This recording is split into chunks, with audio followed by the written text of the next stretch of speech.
오늘은 디모데후서 1장 10절부터 18절의 말씀을 통해 오늘 본문에 나왔듯이 아름다운 것을 지키라 하는 제목의 말씀으로 함께 은혜를 나누고자 합니다. 사도 바울은 이 디모데 전서를 1차 복음을 증거하면서 마게도니아 지역에서 사랑하는 영적인 아들인 디모데에게 편지한 내용이라면, 이 디모데 후서는 2차 구금 상태에서 이제는 마지막 글을 쓰는 글이기도 합니다. 사도 바울이 복음을 증거하다가 재판을 위한 것이 아니라 그 복음 때문에 살아가는 것 때문에 잡히게 됩니다. 그리고 로마로 호송이 돼서 로마에 다시 감옥에 갇히게 되는데요. 이 이후에 풀려나지 못하고 순교하게 됩니다.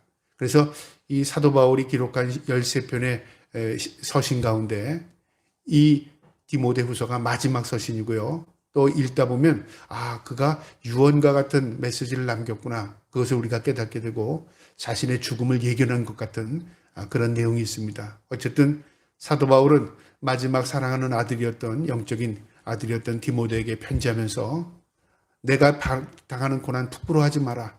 하나님께서 우리에게 주신 그 고난이 영광이 될 것이다. 그런 마음으로 이 글을 하나하나 기록합니다. 그래서 하나님께서 사도 바울을 통해서 이 글을 오늘날 후대에게 우리에게 남겨주신 겁니다. 그래서 이 말씀은 하나님의 말씀이고요.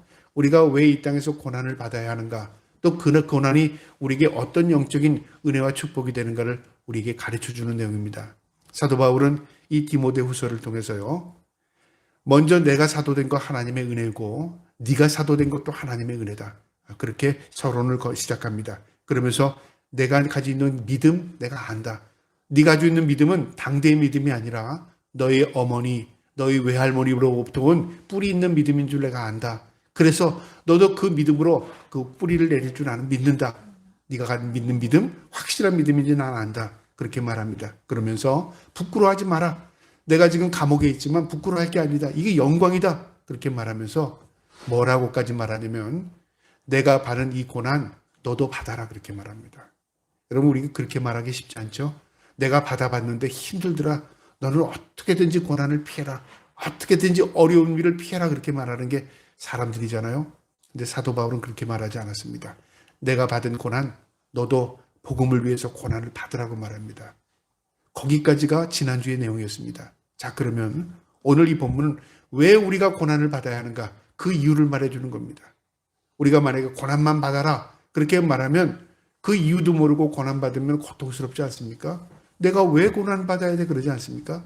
그런데 이 고난이 성경은 뭐라고 말하냐면요, 고난이 영광이 된답니다. 고난이 없이는 영광의 길을 들어가지 못한답니다. 그러니까 영광으로 들어가는 관문이 고난입니다. 우리가 좀 더 확대 해석하면요, 천국에 가는 문이 고난입니다.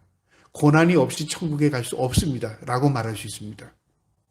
여러분, 우리가 좀 듣기가 거북하죠? 난 좀 편안하게 행복하게 살다가 천국 갔으면 좋겠는데 왜 행복과 편안한 거 하나님이 싫어하시나 그렇게 생각할 수 있잖아요. 그런데 이 땅에서야 행복하고 편안함은 결코 하늘에 소망을 두지 않습니다. 우리가 소망으로 산다는 건 뭐냐면요, 불편하기 때문에 우리가 이 불편함을 벗어버리고 참된 영원한 안식처로 들어가고 싶은 마음입니다. 그래서 몸이 불편하면 어떻게 될까요? 그 몸의 장막을 벗어버리고 싶은 겁니다. 사도 바울도 그런 마음을 여러 번 가졌습니다. 내가 받은 고난 너도 받아라. 그러면서 오늘 본문은요, 이 고난의 의미가 무엇인가를 이제 구체적으로 설명합니다. 오늘 이 고난의 의미를 우리의 마음에 새기고 우리도 고난을 묵묵히 받을 수 있는 그런 믿음의 사람들 다 될 수 있기를 주님의 이름으로 축복합니다. 그러면 10절을 보겠습니다. 이제는 우리 구주 그리스도 예수의 나타나심으로 말미암아 나타났으니 그의 사망을 패하시고 복음으로써 생명과 썩지 아니할 것을 드러내신지라. 이제는 뭐예요? 과거와 구별하는 거죠. 과거에는 어땠으나 이제는 달라진다 그 말이죠. 성경은 과거와 현재를 완전히 구별합니다. 그때는 그랬으나 지금은 다르다고 말이죠. 예수 믿기 전에 내가 그런 생각을 했으나 예수 믿은 이후에 내가 그런 생각하지 않아. 내가 하나님을 몰랐을 때는 그런 생각을 하고 살았으나 이제 하나님을 알고는 내가 그렇게 살지 않아. 그와 똑같은 겁니다. 이제는 어떻게 하냐면요, 우리 구주 그리스도 예수, 바로 메시아를 말합니다. 구원자 메시아를 내가 나타난 걸 내가 알았다 그 말이죠. 예수님께서 이 이스라엘의 2000년 전에 이 땅에 오셨습니다. 예루살렘에. 그 메시아를 이 사도 바울은요, 메시아로 받아들이지 않았던 사람이었습니다. 그러나 예수 그리스도께서 승천하고 그가 다메섹 도상에서 예수를 만난 이후에요, 그가 깨달은 겁니다. 그분이 메시아였구나. 난 그분을 이제 환상 가운데 만났다 그 말이죠. 그리고 그분이 나타났다는 걸 확실하게 받아들인 겁니다. 나타나심으로 말미암아 나타났으니 그는 사망을 패하시고 복음으로서 생명과 썩지 않을 것을 드러내셨답니다. 사망을 패하셨다. 여러분, 사망이 패했다는, 사망이 없어져 버렸다 그 말이죠. 그 말은 무슨 말이냐면요, 이제 우리가 영원한 생명이 주어졌다는 겁니다. 내가 예수 그리스도를 메시아로 받아들이는 순간에, 믿는 순간에 나의 삶이 이제 죽음을 맞이하지 않고 영원한 참된 소망을 갖게 되었다 그 말이죠. 여기서 말하는 의미는요, 영적인 의미입니다. 육체의 죽음을 의미하는 게 아니라요, 영원한 삶을 의미하는 겁니다. 우리가 비록 육체의 장막, 이 죽음을 맞이할지라도요, 우리의 영혼은 영원히 죽지 않을 수 있다 그 말이죠. 어떻게 해요? 네, 우리가 천국에 입성하면서.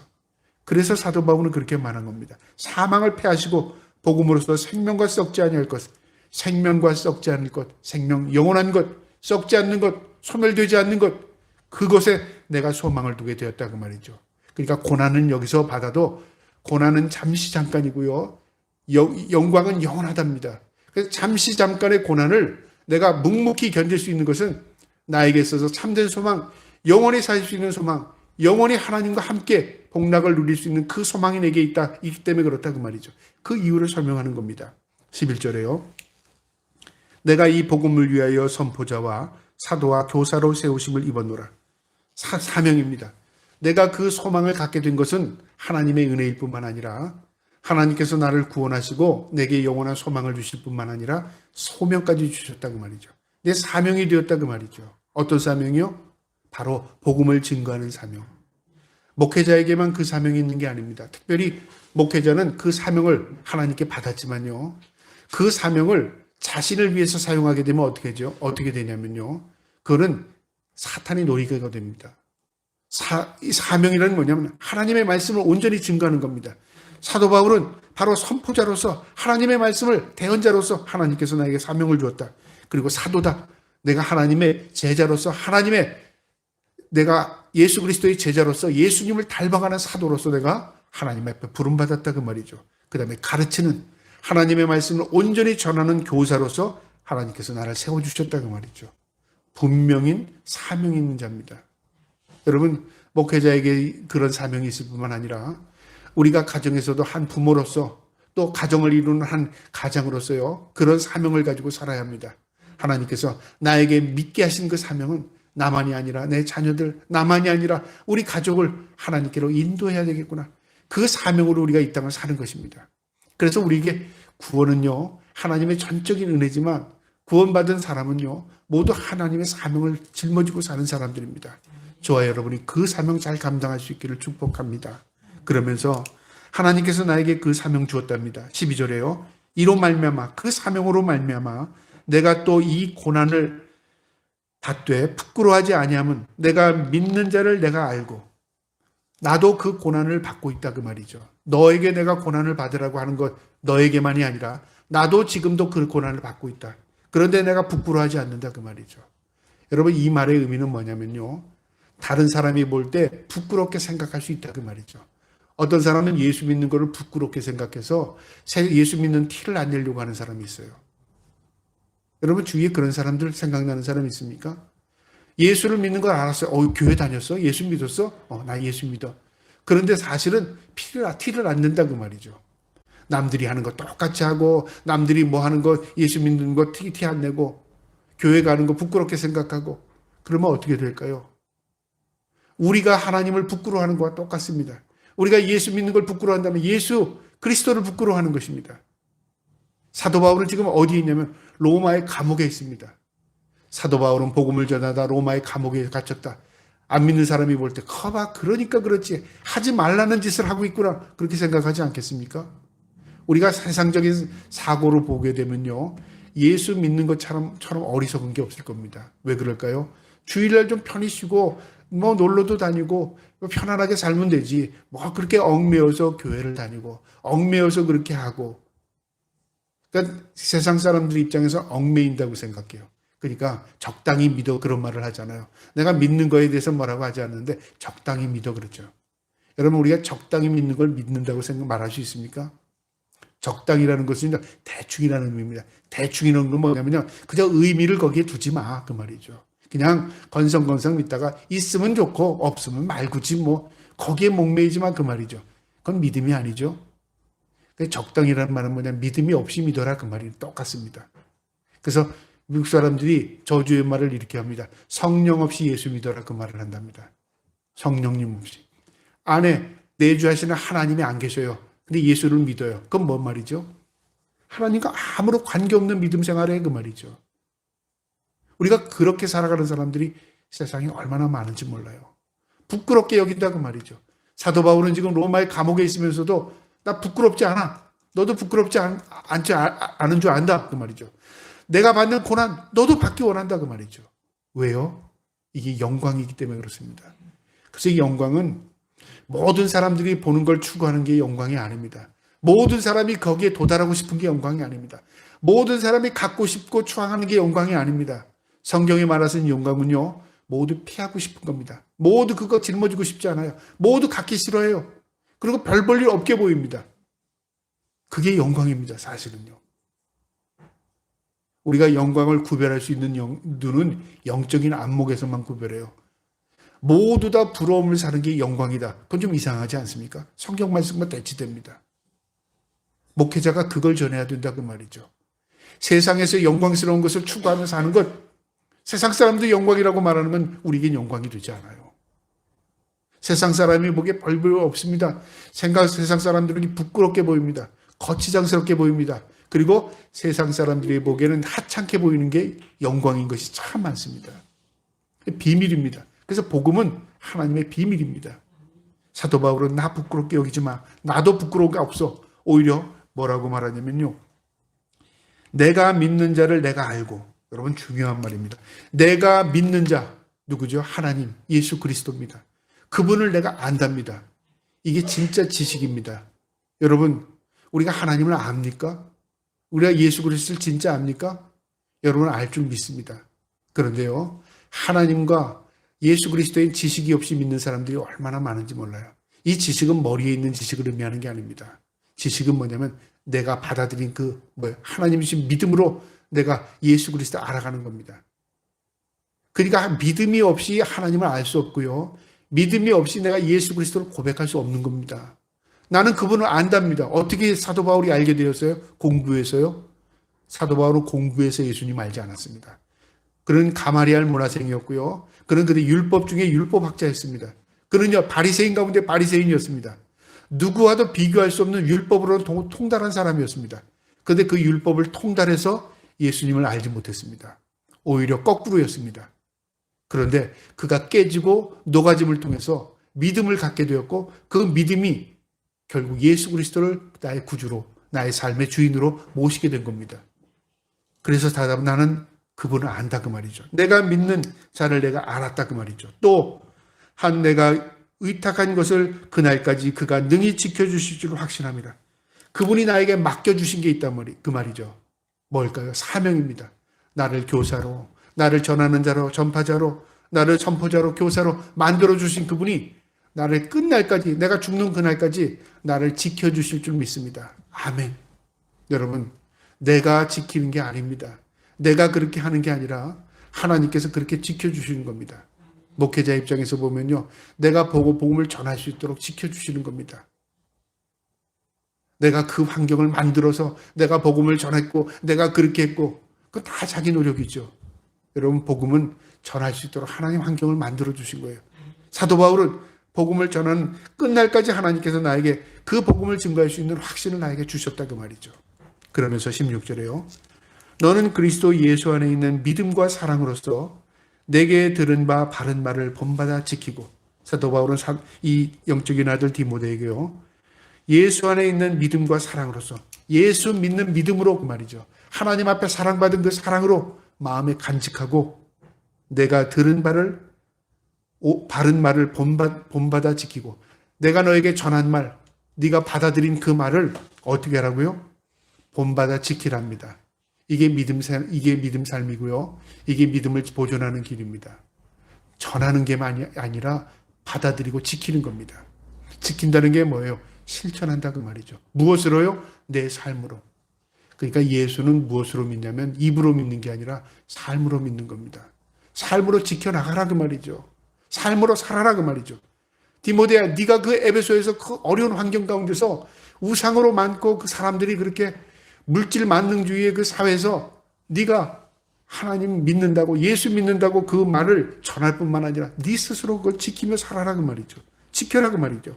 그러면서 14절에 우리 안에 거하시는 성령으로 말미암아 내게 부탁한 아름다운 것을 지키라.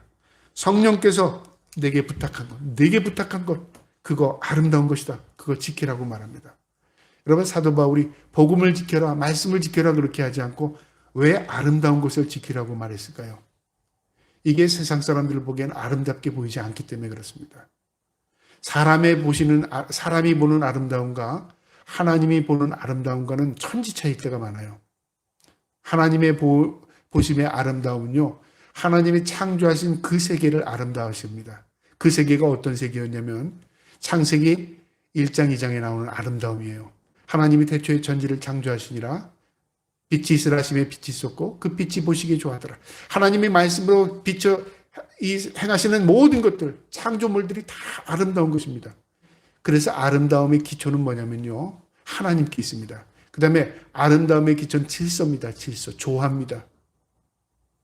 질서와 조화와 그 다음에 균형입니다. 그게 아름다움의 기초입니다. 사탄은 그 아름다움을 깹니다. 질서와 조화와 균형을 깨는 게 사탄이 행하는 겁니다. 그래서 음악을 들으면요, 아주 마음에 편안함을 주는 것이 있는 음악이 있는가 하면 아주 마음에 불안함을 주고 흥분하게 하는 음악이 있어요. 사탄이 그런 음악들을 많이 사용하는 겁니다. 모든 게 그래요. 우리 인간들의 삶 가운데 우리 인간이 올바로 살지 못하게 우리 인간들을 질서를 파괴하게 만드는 것, 사탄이 그걸 이용할 때가 참 많다 그 말이죠. 이 아름다움은 질서와 조화와 균형을 의미합니다. 우리의 인생의 신앙에서 내가 올바로 사는 믿음은 어떤 삶이냐면요, 질서 있고 균형 있고 조화 있는 삶입니다. 하나님과 관계에서, 이웃과의 관계에서. 그게 뭘까요? 내 삶을 온전히 살아가는 겁니다. 말씀 가운데. 그래서 말씀에 순종하는 삶이 아름다운 삶입니다. 그렇죠? 내가 말씀을 지키지 않는데 어떻게 아름다워요? 하나님 보시기에 질서가 없는데, 하나님 보기에 균형이 없는데, 하나님 보시기에 조화가 없는데 어떻게 우리가 아름다운 삶을 살 수 있습니까? 그래서 말씀에 순종하고 사는 게 아름다운 삶입니다. 그 다음에 말씀은요, 생명이라고 말했어요. 생명. 내가 지키면 사는 것이고 내가 지키지 않으면 죽는 겁니다. 말씀은 곧 생명이라고 말이잖아요. 그러니까 내가 살기 위해서, 내가 목숨을 지키기 위해서, 영혼을 보존하기 위해서 하나님 말씀에 순종하면서 사는 겁니다. 지키는 것, 생명이기 때문에 그렇습니다. 이게 참 아름다운 겁니다. 여러분, 죽은 것을 아름답다고 말하지 않습니다. 생명이 있어야 아름답습니다. 그래서 생명입니다. 또 이 아름답다는 말은요, 바로 전파되는 것입니다. 아름다운 것은 향기를 가지고 있어요. 그래서 너희는 그리스도의 향기라 그렇게 말하잖아요. 퍼져나간다 그 말이죠. 전파된다 그 말이죠. 내가 향기를 바라려면 어떻게 해야 되죠? 내가 향기여야 됩니다. 내가 구린내가 나는데 내가 향기를 바랄 수 있습니까? 전혀 바랄 수 없습니다. 그래서 내가 향기가 되어야 된다 그 말이죠. 그래서 아름다운 것을 지켜라. 네가 향기가 되어라. 네가 생명이 되어라. 너의 참 삶을 통해서 네가 순종해라 그 말이죠. 그래서 아름다운 것을 지켜라. 그래서 예배는, 내가 없는 예배는 예배일 수 없는 겁니다. 사탄은요, 이렇게 말합니다. 너 괜찮아, 없어도 예배 얼마나 진행돼. 예배라는 것은 그냥 그 한 시간 드리면 돼 라고 생각하게 만듭니다, 우리 인간은. 그래서 우리의 삶의 예배의 영역을 계속 축소해 나갑니다. 결국 예배가 없어지면 우린 죽습니다. 예배가 없어지면 내 삶도 없어집니다. 예배가 없어지면 전파도 없어집니다. 그렇죠? 그러니까 사탄은 누구보다 우리보다 똑똑합니다. 누구보다 우리보다도요, 영적으로는 하나님이 무엇을 싫어하는가를 누구보다 더 잘 아는 존재입니다. 그래서 우리 인간이요, 우리가 세상 가운데 젖어 살면요, 하나님 멀어질 수밖에 없습니다. 그래서 너 아름다운 것을 너 꼭 지켜라. 보존해라. 붙들고 살아라 그 말입니다. 지켜라. 15절에요. 아시아에 있는 모든 사람이 나를 버린 일이 내가 아나니 그 중에는 부겔로와 허모게노도 있느니라. 여러분 이 말씀을 보면서 저는 얼마나 위로가 되는지 몰라요. 뭐가 위로가 되냐면요. 아시아는 어디죠? 오늘날 소아시아, 에베소가 그 소아시아의 중심의 도시였고 가장 큰 대도시였습니다. 그러니까 7교회, 이 요한계시록에 나오는 7교회, 에베소, 소모나, 버가모, 루아디아, 사테, 그 다음에 필라델피아, 라우디아 교회, 이 교회들이 다 에베소 교회들입니다. 이 에베소를 중심으로 한 7개의 교회, 소아시아 교회입니다. 그런데 이 소아시아에 있는 모든 사람이 나를 버린 일이 있답니다. 버렸답니다. 사도 바울이 복음을 전했는데 사도 바울을 따라오거나 사람의 말씀대로 살거나 사도 바울에 순종하거나 사도 바울과 함께 순교하겠다는 사람은 없어요. 다 사도 바울이 로마의 감옥에서 가만 생각해 보니까 다 사도 바울을 버렸답니다. 얼마나 절망스럽겠습니까? 그렇게 목숨을 버리기까지 하나님 앞에 순종하고 복음을 전했는데요. 다 버렸답니다. 그런데 예수님께서 너만 버린 게 아니야. 나도 내 제자들이 다 나를 버렸단다.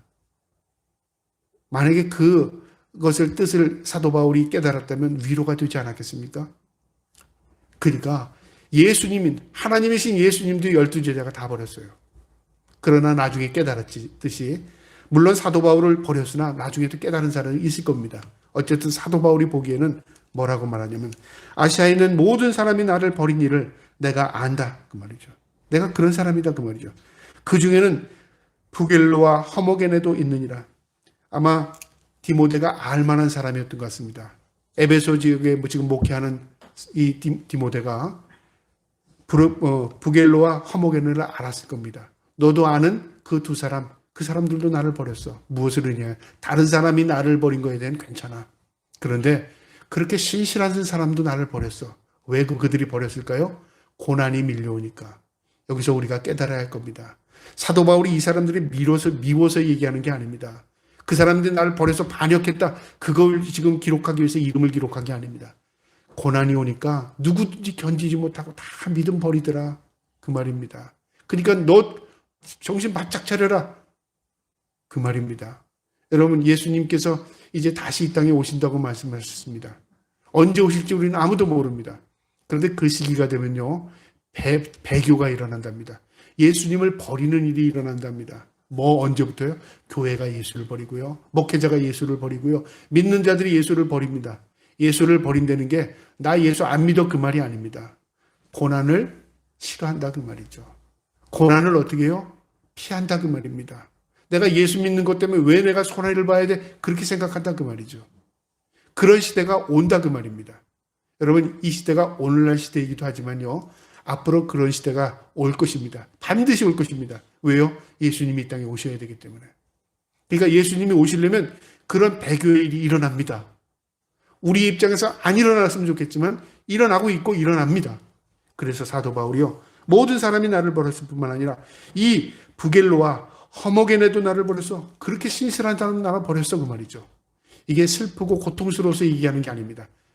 바로 영적이 안될 디모데에게 경각심을 갖게 하기 위해서 너 정신 바짝 차리지 않으면 너도 절망하고 나를 버리는 게 아니라 주님을 버릴 수 있어 그 말이죠. 그러면서 16절에 원하건대 주께서 오네시보로의 집에 국류를 베풀게 하소서. 그가 나를 자주 격려해 주고 내가 사슬에 매인 것을 부끄러워하지 아니하고. 한 사람의 이름을 더 결혼하는데요. 오네시보로입니다. 여기 오네시모하고는 다릅니다. 오네시보로라는 이 에베소에 있던 사람인데요. 이 사람이 사도 바울을요 먼 거리까지 계속 면회를 온 겁니다. 면회를. 로마의 감옥에 있는데 한두 번이 아니라 사도 바울은 지금 이제 예수를 믿는 것 전하는 것 때문에 순교를 당해야 될 죽음을 임박한 그 사람을 자주 찾아온 겁니다. 그러니까 사도 바울의 큰 위로가 된 겁니다. 그런데 그가 나를 자주 격려해주고 내가 사슬에 매인 것을 부끄러워하지 않았답니다. 자신의 위협을 자신도 어떤 면으로 사슬에 매일 수도 있는 그런 환경 가운데 그걸 부끄러워하지 않고요. 담대하게 나를 찾아와 만나고 나를 위로해주고 가고 또 찾아와서 만나고 그랬다 그 말이죠. 그러면서 사도 바울이 그를 위해서 감옥에서 기도하는데요. 여기 보니까 오네시보로의 집에 국류를 베푸소서. 여러분 오네시모로의 긍휼을 베푸소서. 그래도 맞을 텐데 왜 집에 긍휼을 베풀라고 말할까요? 그 온 가족이 다 구원받는 사람 되게 해주세요.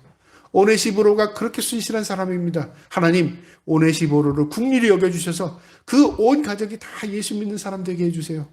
사도 바울이 기도했다 그 말이죠. 여러분, 우리가 나 한 사람이 하나님 앞에 긍휼을 입게 되면요, 우리 온 가족이 다 예수 그리스도에게 긍휼을 입는 은혜가 있습니다. 왜요? 믿음은 하나님의 선물이기 때문에. 내가 못해도, 내가 전하지 못해도 내가 하나님 앞에 온전히 사로잡히면 하나님께서 긍휼을 입혀주셔요. 그리고 그 긍휼을 통해서 온 가족이 내가 세상을 떠나도 그 후대가 예수를 믿는 은총을 입게 된다 그 말이죠. 그래서 사도 바울이 오네시모로의 집에 긍휼을 베풀어 주시옵소서, 그렇게 로마의 감옥에서 기도했습니다. 우리 모든 가족들이 우리 한 사람을 통해서 다 구원의 놀라운 섭리가 우리 형제들, 우리의 후손들에게 다 임하기를 주님의 이름으로 축복합니다. 놀라운 축복입니다, 여러분. 천국에 가보면 어떻게 될까요? 우리의 자녀들, 우리 일가 친척들이 다 그곳에 있다면 얼마나 큰 위로가 되겠습니까? 그런데 나 혼자가 있어요. 그것도 위로지만 그 위로와 함께 뭐예요? 아쉬움이 남지 않겠습니까? 저와 여러분이 그런 큰 위로도 또 있기를 주님의 이름으로 축복합니다. 17절에요. 로마에 있을 때에 나를 부지런히 찾아와 만났습니다. 내게 위로가 되었고 자주 나를 면회했다 그 말이죠. 마지막 18절에 원하건대 주께서 그로 하여금 그날의 주의 긍휼을 입게 하여 주시옵소서. 이 가로 안에 있는 것은 후대에 누군가가 삽입한 글일 수도 있지만요, 모두가 그런 마음이라 그 말이죠. 그러면서요, 주의 긍휼을 입게 하소서. 또 그가 에베소에서 많이 봉사한 것을 내가 잘 아느니라. 나도 알고 하나님도 알고 다 안다. 너희들도 안다. 오네시모로가 어떤 사람인 줄 우리 모두가 안다 그 말이죠. 하나님의 긍휼을 베풀어 주실 뿐만 아니라 또한 에베소에 있는 모든 사람들이 그가 얼마나 하나님 앞에 충실한 자인지 안다 그 말이죠. 여러분, 우리의 충성이요, 사람은 기억하지 않아도 하나님이 기억하십니다. 그래서 얼마나 큰 위로가 되는지 몰라요. 제가 올바른 목회를 하는지 안 하는지 나도 잘 모를 때가 있어요. 그러나 하나님 앞에 항상 그런 마음으로 살아갑니다. 하나님, 내가 올바른 목회자로 살아가게 하옵소서. 힘이 되어주고 능력이 되어주시옵소서. 그러면서 뭐를 기대하냐면요, 하나님 앞에 서는 날 너 하나님 앞에 충성됐다, 그 말 한마디 듣고 싶은 겁니다. 그리고 하나님 앞에 큰 위로가 있을 줄 저도 믿기 때문에 저도 목회에 힘이 되는 것입니다.